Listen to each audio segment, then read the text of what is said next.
पिता की ओर अपने मन को लगाएंगे। हम सब प्रभु को अपना जीवन समर्पित करेंगे। आज की सुबह परमेश्वर पिता का धन्यवाद देंगे। इस पूरे परिस्थिति के बीच में हम लोग श्वास ले पा रहे हैं। मुझे लगता है शायद क्रिश्चियनिटी ने, मसीहत ने जिस आयत को बहुत वर्षों इस्तेमाल किया है, हम मिट नहीं गए, यहोवा की महाकरुणा का फल है, उसकी दया अमर है। शायद आज इस आयत को लोग समझ पा रहे होंगे। जो आज जिंदा हैं, श्वास ले रहे हैं, वो शायद इस आयत को आज समय में जब प्रार्थना में कहते हैं तो वो समझ पा रहे हैं कि ये कितना परमेश्वर का अनुग्रह है कि हम लोग चल फिर पा रहे हैं। हम लोग बेड पर नहीं हैं, हम लोग ब्रीथिंग प्रॉब्लम में नहीं हैं, हम लोग बोल पा रहे हैं। ये परमेश्वर की दया है। आइए आंखों को बंद करके परमेश्वर पिता को धन्यवाद दे उनके अनुग्रह के लिए। Worship you lord. प्रभु जी, हम आपकी स्तुति करते हैं राज। प्रभु, हम आपके अति पवित्र नाम को धन्य कहते हैं।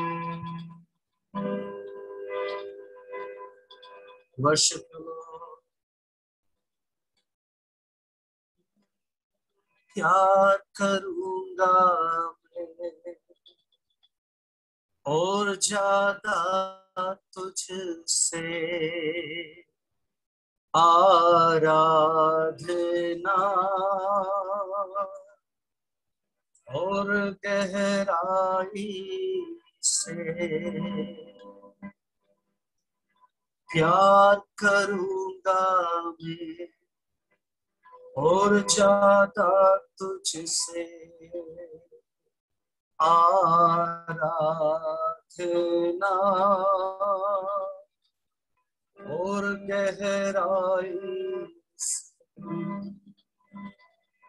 पूरे मन से आराधना, पूरे बल से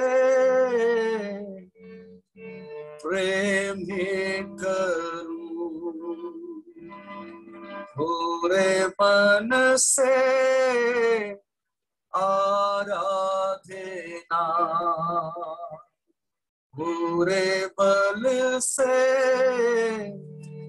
प्रेम ही करूं।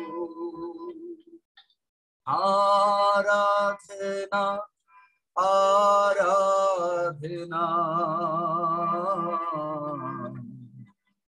आराधना आराधना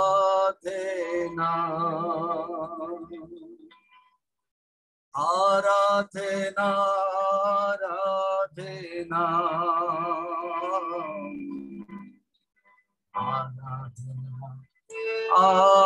आराधना। प्यार करूंगा मैं और ज्यादा तुझसे, आराधना और गहराई से। आइए हम सब प्रभु यीशु को धन्यवाद दें, हम पर उनके अनुग्रह के लिए, कृपा के लिए। अगर हम महफूज हैं, हम भले चंगे हैं, ये इसलिए नहीं है कि जो लोग बीमार पड़ गए हम उनसे बेहतर हैं, हम उनसे श्रेष्ठ हैं, हम उनसे अच्छे हैं इसलिए हम स्वस्थ हैं, ऐसा बिल्कुल नहीं। हम सिर्फ एक बात कह सकते हैं, हम मिट नहीं गए, यहोवा की महाकरुणा का फल। ये हमारे कारण नहीं है, ये उसके कारण है। उसको धन्यवाद दें। हम हिब्रू में एक शब्द परमेश्वर के इस गुण के लिए इस्तेमाल किया जाता है, अब तक यहोवा ने संभाला है, अब तक सहायता की है। उसके लिए इब्रानी भाषा में एबेनेजर शब्द कहते हैं। एबेनेज़र एबेनेज़र, अभी तक तू सहारा मेरा।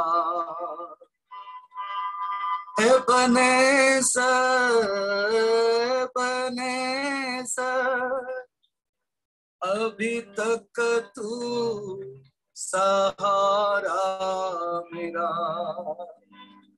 पूरे मन से आराधना,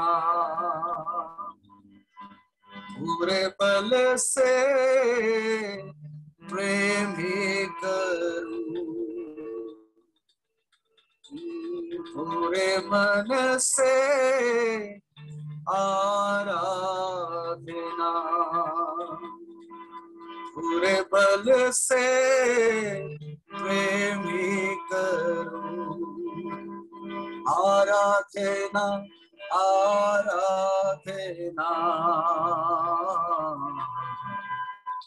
आराधना आराधना।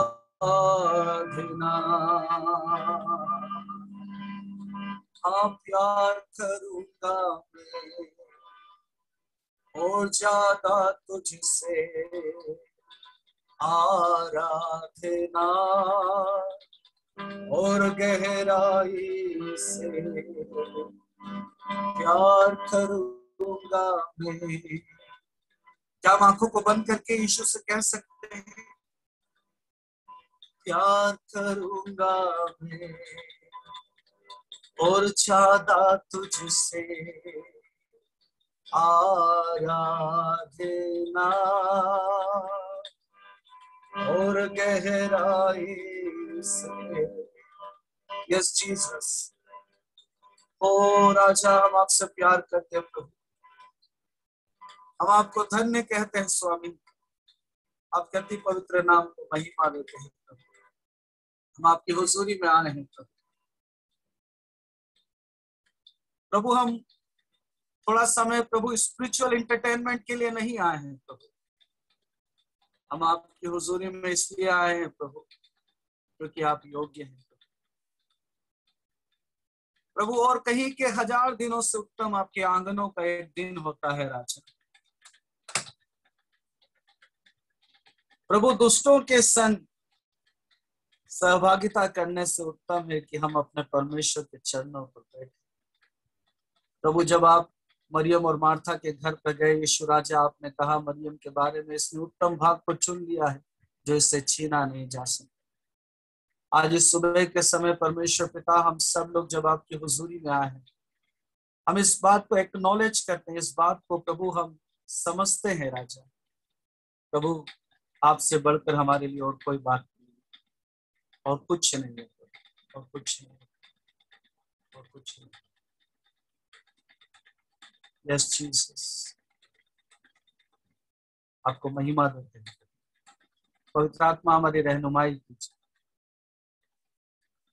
इस समय में हमारी रहनुमाई कीजिए, हमसे बातचीत कीजिए, खुदावंत यीशु के नाम में।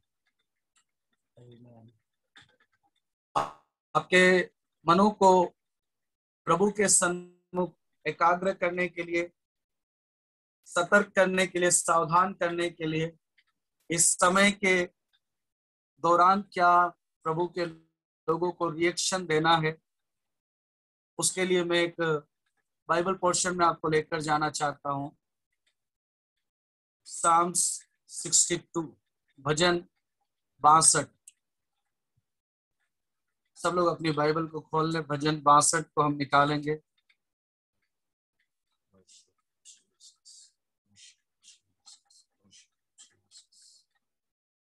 हाँ, मैं चाहूंगा हम में से कोई एक जन उसको पढ़े ताकि बाकी लोग उसको सुन सकें और ध्यान से हम उस पर कान लगा सकें। मैं चाहूंगा अभिनंदन अपने माइक को अनम्यूट करे और भजन 62 को पढ़ने में हमारी सहायता करें। भजन संहिता अध्याय 62, उसमें ऐसा लिखा है, सचमुच मैं चुपचाप होकर परमेश्वर की ओर मन लगाए हूँ, मेरा उद्धार उसी से होता है। सचमुच वही मेरा चट्टान और मेरा उद्धार है। वह मेरा गढ़ है, मैं अधिक ना डिगूंगा। तुम कब तक एक पुरुष पर धावा करते रहोगे कि सब मिलकर उसका घात करो? वह तो झुकी हुई भीत या गिरते हुए बाड़े के समान है। सचमुच वे उसको उसके ऊंचे पद से गिराने की सम्मति करते हैं। वे झूठ से प्रसन्न रहते हैं। मुंह से तो वे आशीर्वाद देते, पर मन में कोसते हैं। हे मेरे मन, परमेश्वर के सामने चुपचाप रह, क्योंकि मेरी आशा उसी से है। सचमुच वही मेरा चट्टान और मेरा उद्धार है। वह मेरा गढ़ है, इसलिए मैं ना डिगूंगा। मेरे उद्धार और मेरी महिमा का आधार परमेश्वर है। मेरी दृढ़ चट्टान और मेरा शरण स्थान परमेश्वर है। हे लोगों, हर समय उस पर भरोसा रखो। उससे अपने अपने मन की बातें खोल कर कहो, परमेश्वर हमारा शरण स्थान है। सचमुच नीच लोग तो अस्थायी और बड़े लोग मिथ्या ही हैं। तौल में वे हल्के निकलते हैं, वे सब के सब सांस से भी हल्के हैं। अंधेर करने पर भरोसा मत रखो और लूटपाट करने पर मत फूलो। चाहे धन संपत्ति बढ़े तो भी उस पर मन ना लगाना। परमेश्वर ने एक बार कहा है और दो बार मैंने यह सुना है कि सामर्थ्य परमेश्वर का है, और हे प्रभु, करुणा भी तेरी है, क्योंकि तू एक एक जन को उसके काम के अनुसार फल देता है।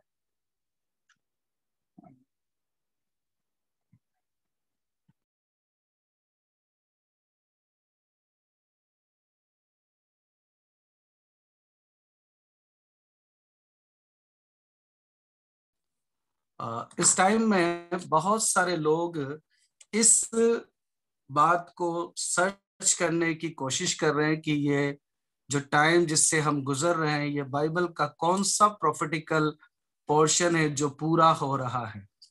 और इस कोशिश में बहुत सारी बातों को कहा जा रहा है, बहुत सारे संदेशों को लाने की कोशिश की जा रही है, आयतों को अपने हिसाब से या जो उनको ठीक लगता है उस हिसाब से इंटरप्रेट करने की कोशिश कर रहे हैं।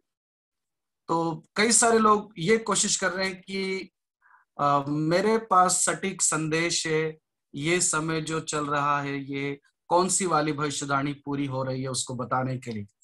लेकिन मैं सोचता हूं अभी शायद हमें उस पर ज्यादा ध्यान देने से भी जरूरी ये होना चाहिए कि परमेश्वर क्या कहना चाहते हैं, परमेश्वर हमसे क्या चाहते हैं। इस समय में जरूर दुनिया में जो अन्य जाति लोग हैं जो प्रभु को नहीं जानते हैं, उनके लिए एक मैसेज है, उनके लिए संदेश ये है कि वो सृष्टिकर्ता परमेश्वर की खोज करें, उस परमेश्वर के पास लौट आए, परमेश्वर के सन्मुख अपने जीवन को समर्पित करें, उद्धार के अनुभव को पाएं। लेकिन जो परमेश्वर के लोग हैं उनके लिए परमेश्वर का क्या संदेश है? मैं ये सोचता हूं ये समय एक प्रीचर से दूसरे प्रीचर को सर्च करने का नहीं है। ये समय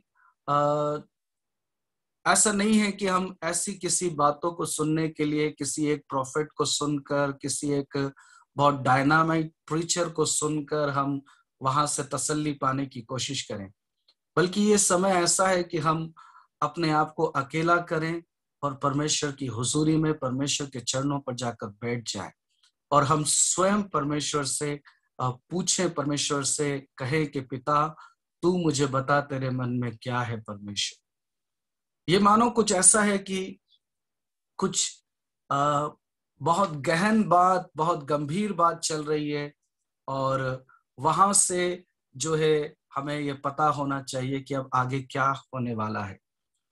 जरूर इस समय में बहुत सारे लोग गंभीर हो गए हैं, लेकिन गंभीर लोग तब भी हुए थे जब पहली बार जो है भारत में जनता कर्फ्यू अनाउंस हुआ था और पहली बार ये सबको लोग देख रहे थे, एक बीमारी फैल रही है, कुछ लोग हंस रहे थे, कुछ लोग जो है आश्चर्यचकित थे, ये सब हो रहा था। उस समय भी लोग गंभीर हुए थे।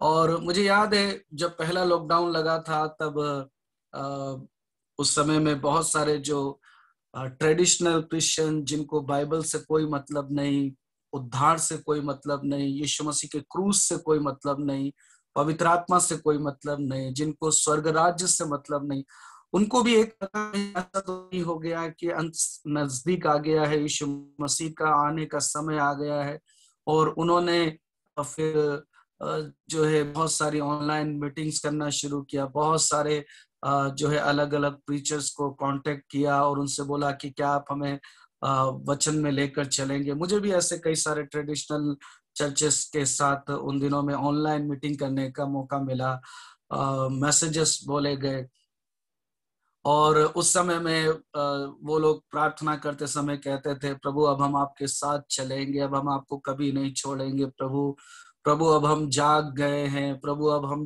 जान गए हैं। ऐसे कई सारी बातें कही जा रही थी, लेकिन फिर धीरे धीरे अनलॉक होना शुरू हुआ, लॉकडाउन खुलना शुरू हुआ, चीजें नॉर्मल होना शुरू हुई, और फिर लोगों को लगने लगा कि हाँ अब जो है खत्म हो गया, अब फेल नहीं रहा है, ज्यादा कोई दिक्कत नहीं है, ज्यादा परेशानी नहीं है, और धीरे धीरे उन्होंने बाइबल पढ़ना बंद कर दिया। वो जो कह रहे थे, प्रभु अब हम जाग गए हैं, जान गए हैं, अब हम प्रभु जानते हैं, गंभीर होने का समय है, तेरा आगमन नजदीक है, वो बहुत जल्दी जो है फिसल गए। ऐसा क्यों हुआ?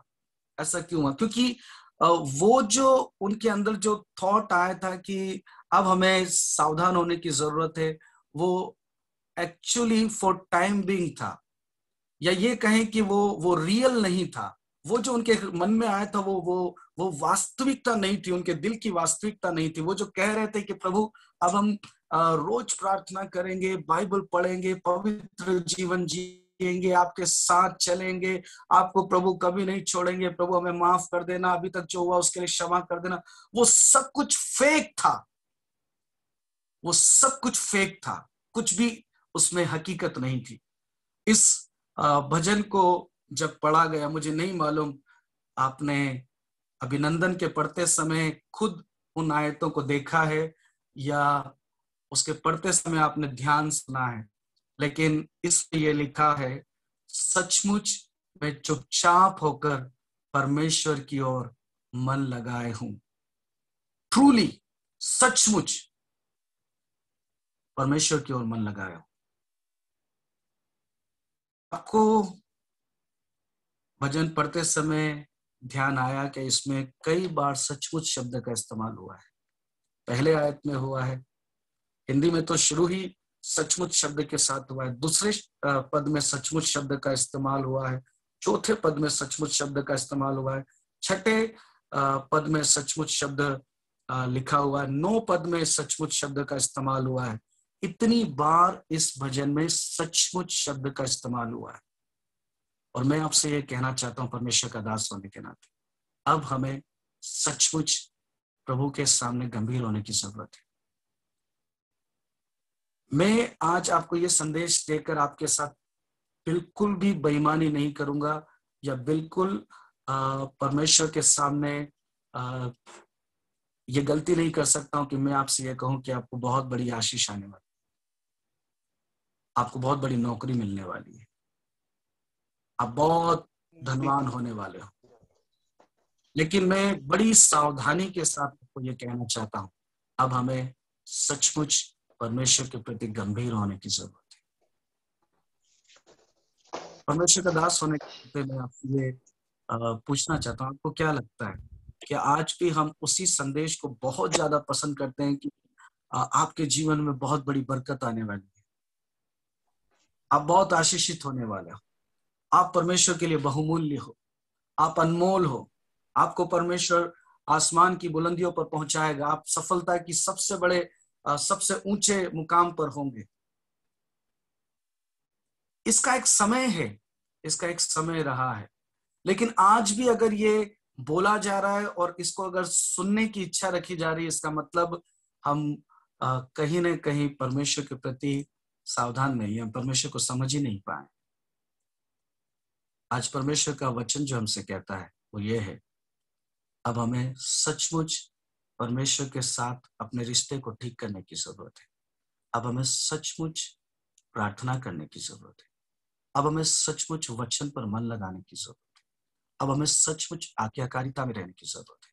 अब हमें सचमुच पवित्र जीवन जीने की जरूरत है।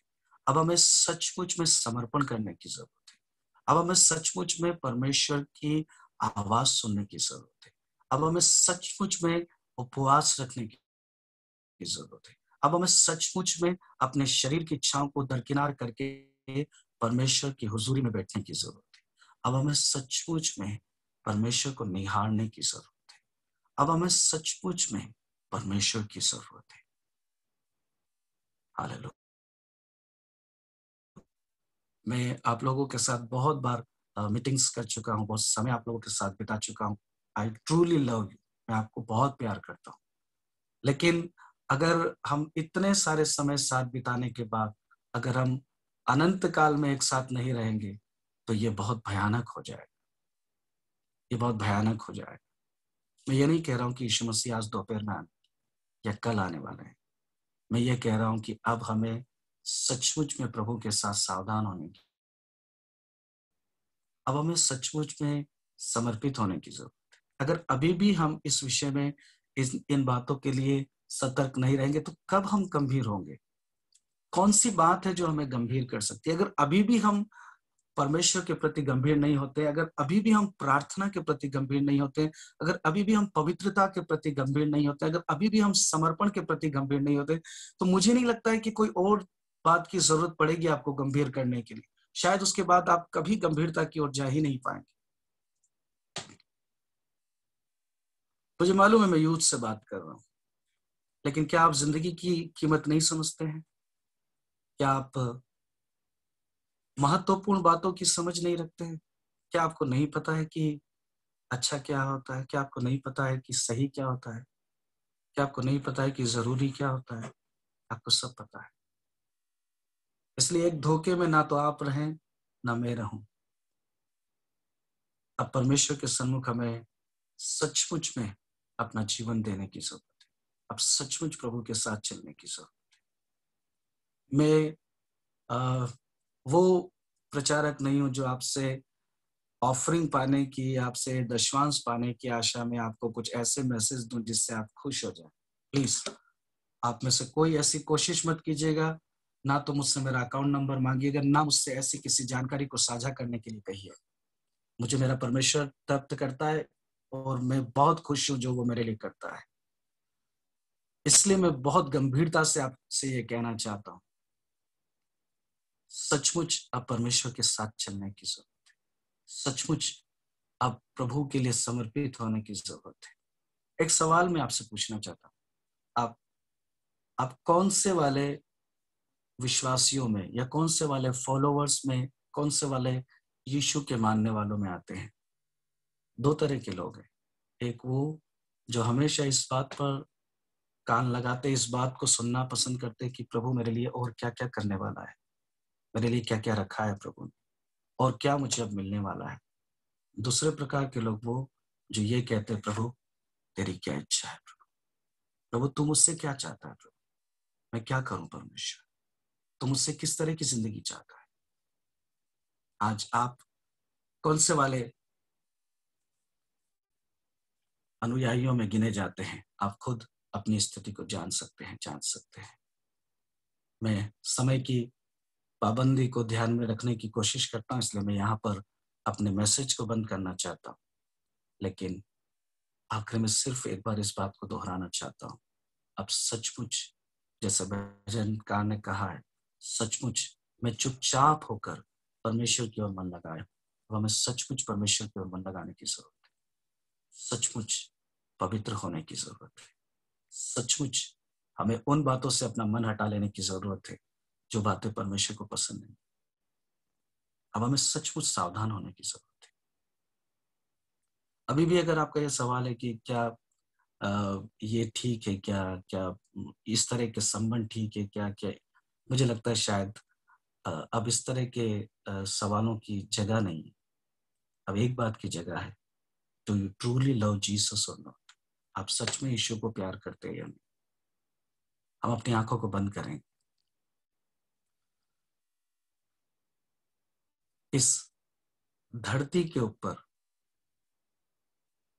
इस भयावह और भयानक समय के बीच में परमेश्वर के बेटों और परमेश्वर की बेटियों, आपको और मुझे क्या करने की जरूरत है? हमें अपने परमेश्वर की ओर अपने मन को लगाने की जरूरत है। अगर अभी भी हम अपने मन को अनावश्यक बातों से नहीं खींच सकते हैं, अगर अभी भी हमारा मन एंटरटेनमेंट में, उन अनावश्यक चीजों में लगा हुआ है, अभी भी हम बहुत सारी बेकार की बातों में टाइम बिता रहे हैं, इसका मतलब शायद हम अंदर से जिंदा ही नहीं है। शायद हम अंदर से पूरी तौर से मुर्दा सामान है। मुर्दे को फर्क नहीं पड़ता है, और शायद इसीलिए हमको फर्क नहीं पड़ रहा है। लेकिन जो जिंदा है, जिनको अंदर कुछ स्पर्श हो रहा है, यदि आज परमेश्वर का आत्मा आपसे बात कर रहा है, तो आप उसकी आवाज को अनुसरण करें, गंभीर हो जाएं और सचमुच में परमेश्वर की ओर मन लगाएं, सचमुच में परमेश्वर को समर्पित हो जाएं। दूर करें उन बातों को जिंदगी से जो उसे पसंद नहीं। बैठे उसकी हुजूरी, निहारें उसकी ओर, प्रार्थना करें नाश होने वाले लोगों के लिए, उन लोगों के लिए प्रार्थना करें जो जीवन और मौत की लड़ाई में है। परमेश्वर के सामने पुकार उठें, उनके लिए परमेश्वर के सम्मुख गिड़गिड़ाएं, रोएं, और साथ ही साथ अपनी जिंदगी को परखें, जांचें मैं कैसे चल रहा हूं, और जो कुछ अपनी जिंदगी से दूर करने की जरूरत है उन बातों को दूर कर, लेकिन दोबारा से एक झूठा समर्पण ना होने पाए, एक फेक डेडिकेशन ना होने पाए, एक फेक रेजोल्यूशन ना होने पाए, एक झूठा संकल्प ना लें, झूठा समर्पण ना करें, एक सच्चा समर्पण करें। हालेलुया।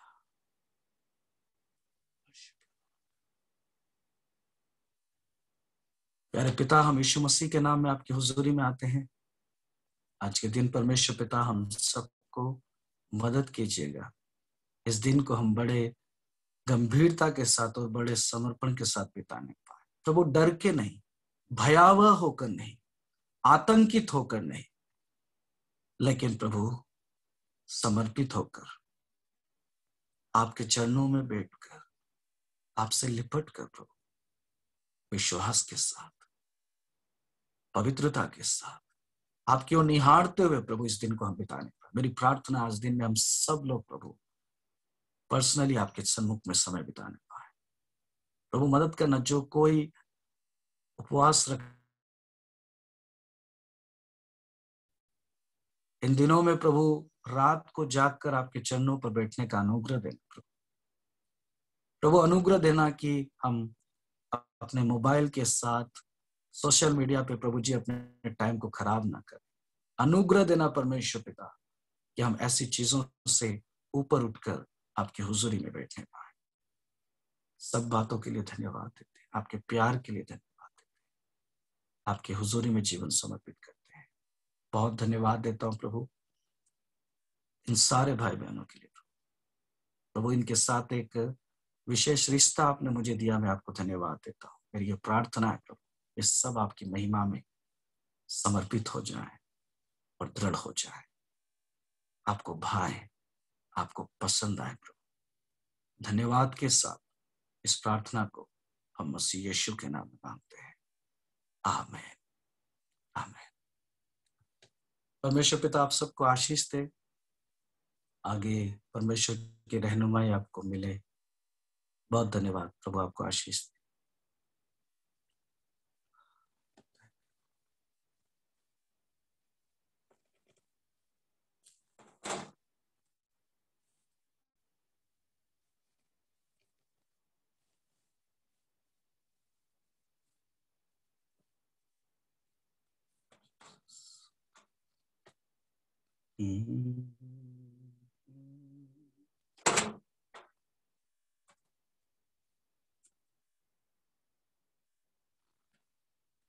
आप लोग आपस में यीशु सहाय, जय यीशु, जो भी कहते हैं कह सकते हैं।